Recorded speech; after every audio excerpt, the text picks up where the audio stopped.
The following is President John F. Kennedy's inaugural address, January the 20th, 1961.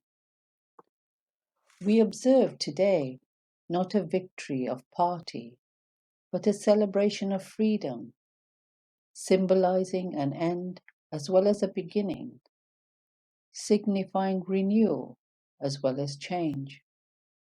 For I have sworn before you and Almighty God the same solemn oath our forebears prescribed nearly a century and 3/4 ago. The world is very different now, for man holds in his mortal hands the power to abolish all forms of human poverty and all forms of human life. And yet the same revolutionary beliefs for which our forebears fought are still at issue around the globe. The belief that the rights of man come not from the generosity of the state, but from the hand of God. We dare not forget today that we are the heirs of that first revolution.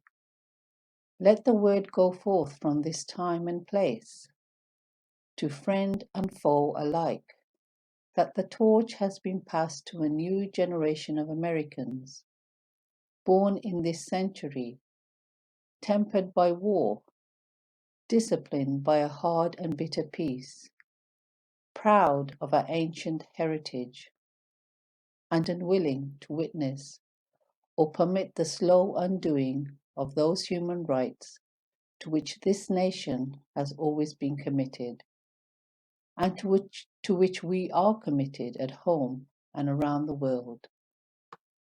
Let every nation know, whether it wishes us well or ill, that we shall pay any price, bear any burden, meet any hardship, support any friend, oppose any foe, in order to assure the survival and the success of liberty. This much we pledge, and more. To those old allies whose cultural and spiritual origins we share, we pledge the loyalty of faithful friends. United, there is little we cannot do in a host of cooperative ventures. Divided, there is little we can do, for we dare not meet a powerful challenge at odds and split asunder.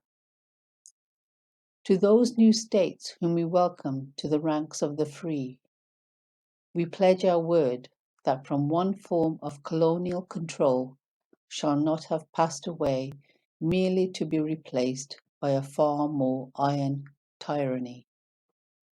We shall not always expect to find them supporting our view. We shall always hope to find them strongly supporting their own freedom. And to remember that, in the past, those who foolishly sought power by riding the back of the tiger ended up inside.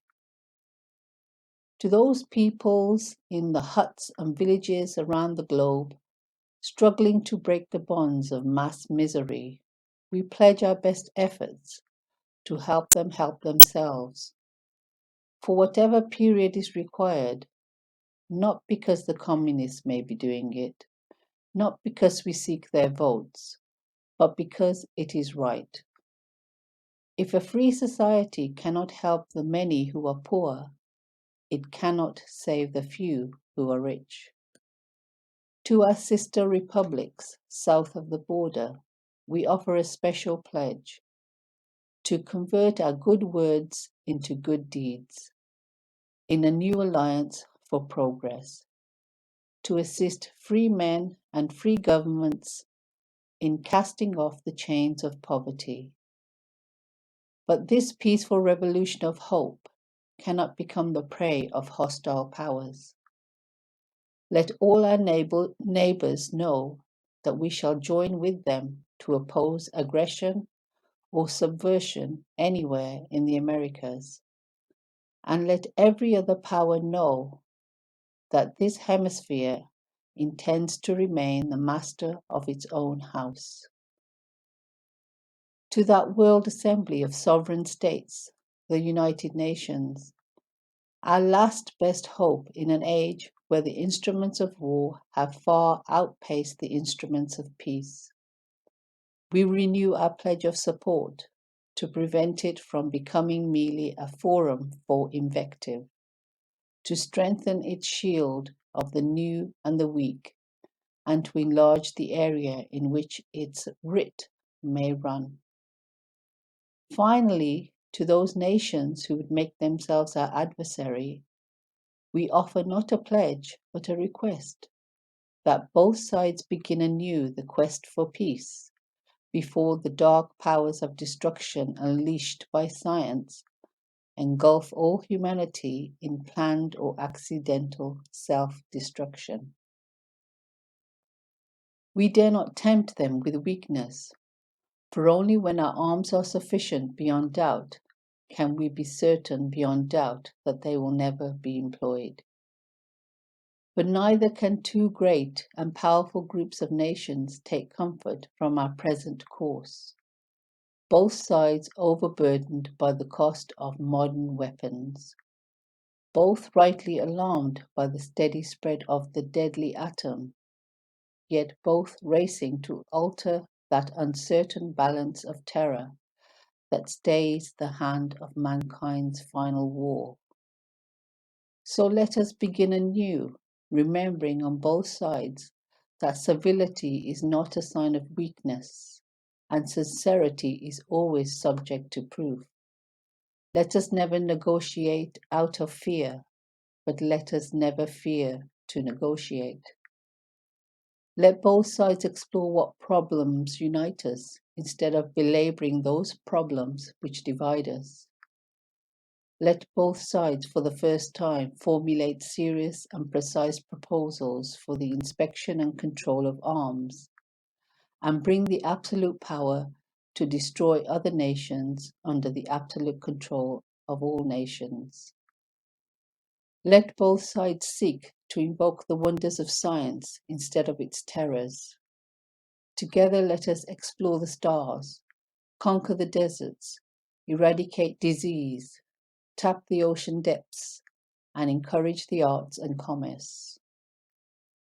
Let both sides unite to heed in all corners of the earth the command of Isaiah to undo the heavy burdens and to let the oppressed go free.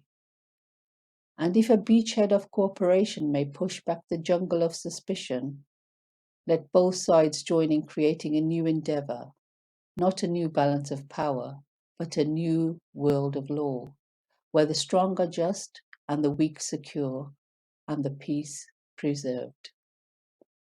All this will not be finished in the first 100 days, nor will it be finished in the first 1,000 days, nor in the life of this administration, nor even perhaps in our lifetime on this planet.